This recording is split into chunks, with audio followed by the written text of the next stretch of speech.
ইন্নাল আবদা ইযা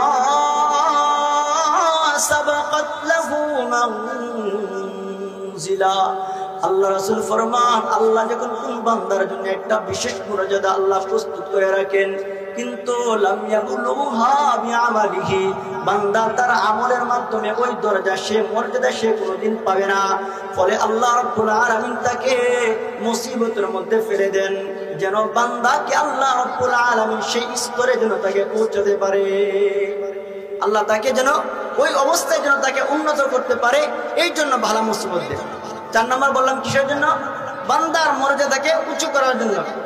দেখবেন অনেক মানুষ নামাজি মানুষ, কোরআন তেলাওয়াত করে জিকির আজকার করে, কিন্তু মৃত্যুর সময় তার মরণের সময় অনেক কষ্ট হয় কিনা বলেন?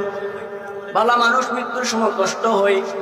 আল্লাহ রাসূল ফরমান, নামাজি ব্যক্তির মৃত্যুর সময় যদি কষ্ট হয় বুঝে নিবা, হয়তো আল্লাহ তার গুনাহগুলোকে মাফ করার জন্য এখানে কষ্ট দিচ্ছেন, অথবা আল্লাহ চাই বান্দারে আমি এমন একটা মর্যাদা দিব, কিন্তু বান্দা সারা জীবনে আমলের মাধ্যমে ওই মর্যাদা সে কোনোদিন লাভ করতে পারবে না। এই জন্য আল্লাহ নামাজি বান্দাকেও কোনো সময় মৃত্যুর সময় কষ্ট দেন।